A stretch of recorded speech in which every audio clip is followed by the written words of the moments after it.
Have to make a document here.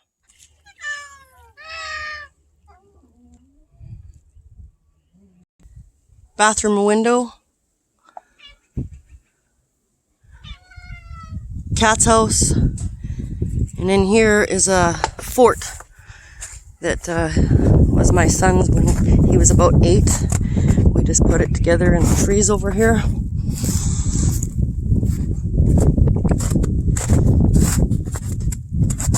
just going to go for a little walk down here. Maybe I'll push pause for a sec here. Okay, so I'm down underneath it right now. Just the fort's a few years old, so it's getting weathered and stuff. But okay, so under here, I just want to show things like this board, how it's been weathered and sitting in there. The ice around it has been melting for the past few days, so you can pull it out of there by now, stuff like that. Okay, in here, just even a few days ago, okay, so when I found this, what I'm getting at is I found a shotgun bullet casing down there, but the snow was still like this over here, all full and such underneath it still. So it's been melting for the past 5 days, and I should have documented it when it was happening, but there was a lot going on that day, so I'm just getting to it now. Oh, here I see this. Okay, anyways. So underneath there, right about in here, I'll just push pause. It's kind of hard to document this. So I'm going to use this snow just as a documentation of the snow, because it was like that just underneath there on Monday, March 23rd when we found this. And see how it's just laying on the snow is what I want to get at. It's old. It's got grass in the inside. It had no snow in it or anything in the inside, just grass. So if it was laying out here for a while, it would already have the snow in it and such, just from the snow blizzards that we get and stuff. And the snow gets, when the things get covered over, you can't get them out of the snow. Okay. So where the case is with the bullet in it is where we discovered the bullet. Just underneath my son's fort, right behind the house. And the bathroom window that I shot that window, that's the bathroom window, and we can see out this angle from the bathroom window. As shown here, the small one is the bathroom window, the other one is my bedroom. So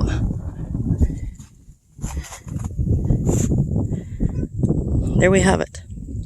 Next thing I want to document is we've been finding our males. One was 5 and one was 4, passed away inside their house over here. The one we found the same day as the bullet, he was 4, and it appeared as though he was smothered, squished, and he was a big cat. And he was found in his chair in their pen here, smothered. And he was a big cat, so there's no need for him to have been smothered, even if he, so, and there was blood out of his mouth and such, which documents as being often a smothered situation. Okay, and he wasn't sick. I want to document that too. So we were out here the other day picking rosebuds and discovered these odd little strange things in our yard that don't add up to why they should even be there. Yeah. Okay, so the bullet, the cat, and on the same day, you notice how the cats are all following around talking and stuff? Yeah. Well, that's normal. When we open the door, it's normal for them to be commuting at the door to talk and mew and do all their mewing stuff that cats do.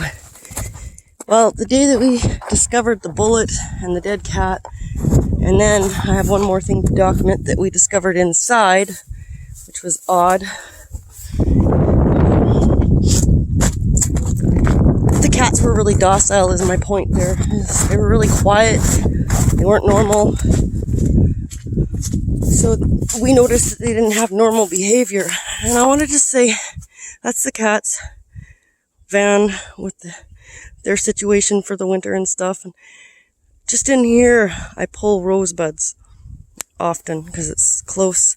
Just over there is where we found the bullet. Going out back and around that way, we've had problems with the KKK Gangstalkers. So I'm just documenting weird things happen, but it gets a little bit more weird. Consider the idea of invisible people, or invisible entities, or satellites remotely moving things around, or all of the above. Because this next story, when we went back inside that day, which I'll go inside and just film that then. I'll push pause here. Okay, so the next thing was the aquarium here. See, it's a 55-gallon aquarium, so it's fairly long in length, and it has 2 canopies on top. Each canopy, you can take this part off, which holds the lights.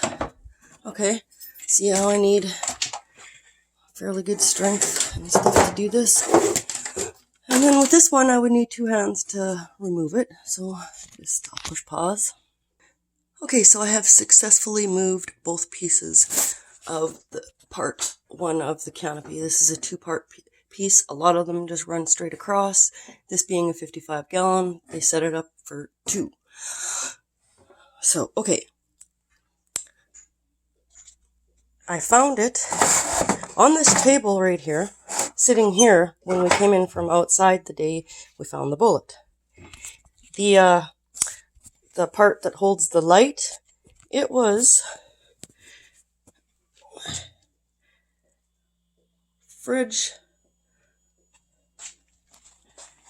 found in a bin in front of the fridge. Like this. This bin just holds whatever, junk. So, how did it get from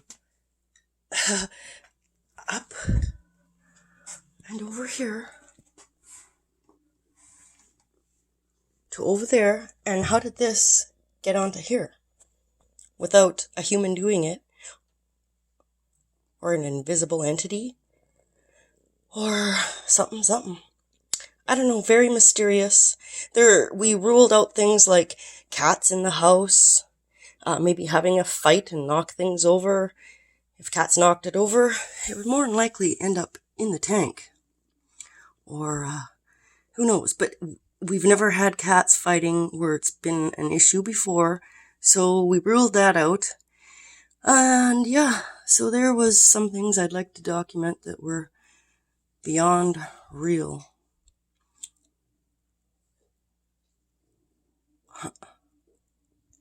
See again? This is a tray. We open the lid to feed them. The other piece sits on top. Oh yeah.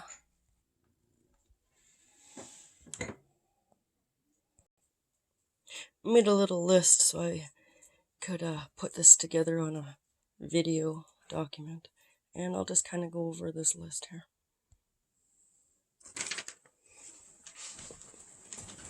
Okay, so I've got Sunday, March 31st. I had a really vivid dream. Okay, so I was comfortable and stuff, like I wasn't frightened. I had a peaceful feeling around me and stuff, but okay, so I was at some place that has sliding glass door, but there's no real stairs coming out of it, like it hasn't been developed yet, but just below it there happens to be a table-like thing that was built by somebody just below it, where you could step up on that to get up into the sliding glass entryway. I don't know where I was, so, but I was not panicking or anything, but I was, for some reason, all my stuff had been removed out of my bag. I had some kind of bag with me. So I was putting all the stuff back into my bag. And while I was doing this, I was thinking, I gotta find my keys and get out of here.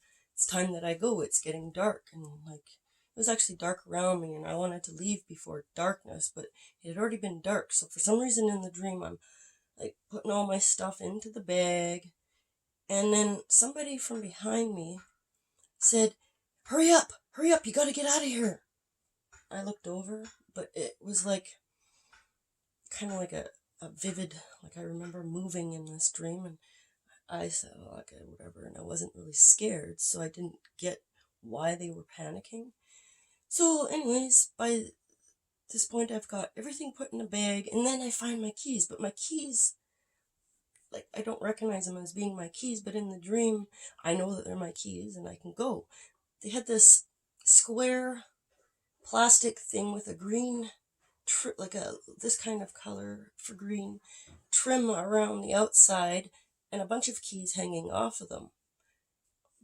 So, but they weren't my normal like keys or anything, but in the dream I felt, okay, here's my keys, I can go now. Just as I grabbed them off this thing in front of the sliding glass windows, I look up because I hear the door open, and bam! A rifle comes out at my face, shoots me in the face. I felt like a sting, and then a warm sensation. When I woke suddenly to this dream, I'm like, okay, the sting would have been the initial hit, but then the warmth would have been the blood gushing out of my face. But I had woken up, instead of like seeing myself dead on the ground in the dream, woke up gasping for air and such. And I knew the person who shot me. So anyways, I thought maybe like they're upset with me or something, and I had this dream. And so I phoned them up and I asked, like, are you upset with me or anything? No, they had nothing that they were. And if they were the kind of person that will tell you, oh yeah, you're a fucking asshole, I'm mad at you. Like, so no, the person who actually shot me in the face was not upset with me or anything. But so anyways, and that was on Saturday, March 21st, that I had that vivid dream. Then me and my boy decide, hey, let's go outside. It's a nice day on March 23rd, which was Monday. And we wanted to pick some rosebuds that are still out in the trees there where I had showed in the beginning of this video. And that's when we discovered the bullet and shotgun bullet and the dead cat, which this is the second dead cat that we found this winter in that pen, and then the aquarium deal. So whether they're linked together or not, I don't know, but I just thought I'd maybe make this documentation and upload it before too many more days go by, because weird things have happened to us like this out here before, and I haven't made videos. So once we kind of put the whole day together, it was already dark, and then I had forgotten and got busy and just got around to documenting it now. Anyways, ciao for now, and take care and all that, good stuff. Coronavirus, don't let it get you.